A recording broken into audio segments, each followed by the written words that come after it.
Voice of ഗുരുവിൻ്റെ ഒരു പുതിയ എപ്പിസോഡിലേക്ക് എല്ലാവർക്കും ഹൃദ്യമായ സ്വാഗതം. ഞാൻ ഉഷാ വിജയരാഘവൻ.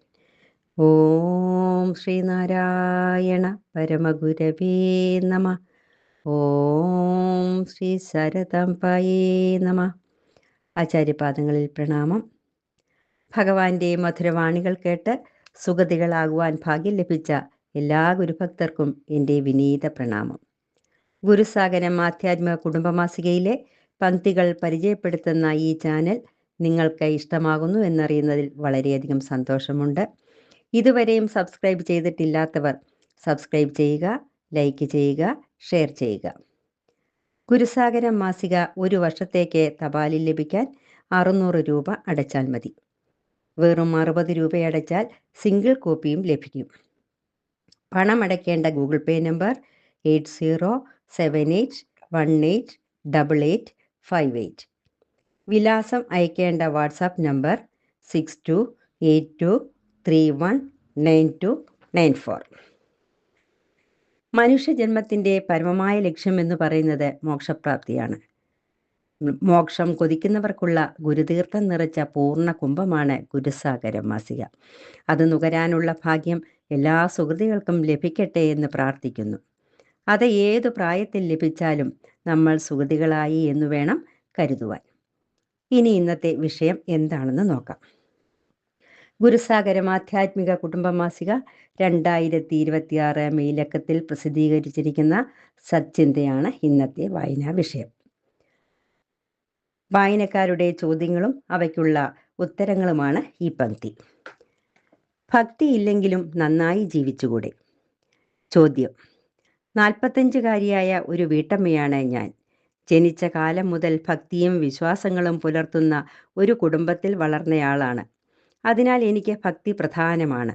എന്നാൽ വിവാഹം കഴിച്ചയച്ചത് ഒട്ടും ഭക്തിയും ആചരണവുമില്ലാത്ത ഒരു കുടുംബത്തിലേക്കാണ്.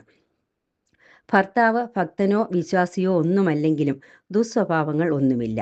പക്ഷേ ആത്മീയ കാര്യങ്ങൾ കേൾക്കുന്നതേ ചതുർത്ഥിയാണ്.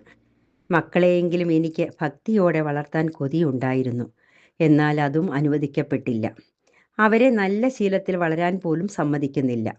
ഇഷ്ടമുള്ളതൊക്കെ ചെയ്ത് വളരട്ടെ, അധികം നിയന്ത്രണം നല്ലതല്ല എന്നാണ് ഭർത്താവിൻ്റെയും വീട്ടുകാരുടെയും വാദം. അതുകൊണ്ട് ചോദിക്കുകയാണ്, ഭക്തിയില്ലാതെ വളർന്നാലും മക്കൾക്ക് ഭാവിയിൽ നന്നായി ജീവിക്കാൻ സാധിക്കുമോ? ഉത്തരം: ഭക്തി എന്നാൽ അനുസരണയാണ്. ദൈവത്തോടുള്ള അനുസരണ. ദൈവം കൽപ്പിച്ചതേ നടക്കൂ എന്നതാണ് വിശ്വാസം. അതിനാൽ ദൈവത്തിൽ അർപ്പിച്ച് ജീവിക്കുക എന്ന ശൈലിയെയാണ് ഭക്തി എന്ന് വിളിക്കുന്നതും. അഹങ്കാരത്തെ ഇല്ലാതാക്കി ബുദ്ധിയെ തെളിച്ച് നേർവഴി നടത്തുന്ന ഗുണമാണ് ഭക്തി. അതിന് ആചരണവും പ്രാർത്ഥനയും ക്ഷേത്രദർശനവും ഒന്നും നിർബന്ധമല്ല. എന്നാൽ എല്ലാറ്റിനും കാരണമായ ശക്തിയോടെ ഒരു വിധേയത്വം വേണം എന്നത് നിർബന്ധവുമാണ്.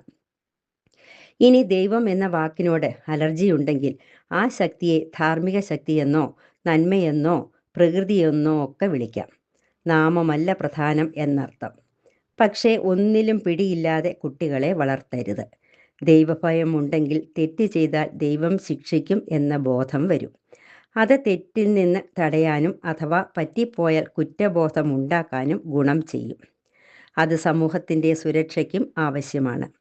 തെറ്റേത് ശരിയേത് എന്ന് തിരിച്ചറിയുന്ന ധർമ്മചിന്തകൾ നൽകി വളർത്തണം. അത് പ്രധാനമാണ്. മതവിശ്വാസവും പ്രാർത്ഥനയും ഇല്ലെങ്കിലും ധർമാധർമ്മ വിവേചനവും അതിലൂടെ വിവേകവും വളർത്തിയാൽ ഭാവിയിൽ നല്ല ജീവിതം കിട്ടും. അതിനുള്ള അറിവ് ഭർത്താവിനും കുടുംബത്തിനും ഉണ്ടോ എന്ന് നോക്കുക. ഉണ്ടെങ്കിൽ നിങ്ങൾക്ക് ആശങ്ക വേണ്ട. അതുമില്ലെങ്കിൽ ഉണ്ടാക്കിയെടുത്തേ തീരൂ. എന്തെന്നാൽ ഇനിയും തീവ്രവാദികളെ താങ്ങാൻ നമ്മുടെ സമൂഹത്തിന് കരുത്തുണ്ടാവില്ല. ഇന്നത്തെ വായന ഇവിടെ പൂർണ്ണമാകുന്നു. മാസിക ഇപ്പോൾ ഓൺലൈനായും വായിക്കാവുന്നതാണ്. www.guruSagaram.com എന്ന വെബ്സൈറ്റിൽ ഓൺലൈൻ വായന ആസ്വദിക്കാവുന്നതാണ്. ഇനി വായിക്കാൻ സമയമില്ല എന്ന് പറയുന്നവർക്ക് മാസികയുടെ ഓഡിയോ വെർഷനും ലഭ്യമാണ്. ഇതോടെ ഇന്നത്തെ എപ്പിസോഡ് ഇവിടെ പൂർണ്ണമാകുന്നു. വീണ്ടും കാണാം. നമസ്തേ.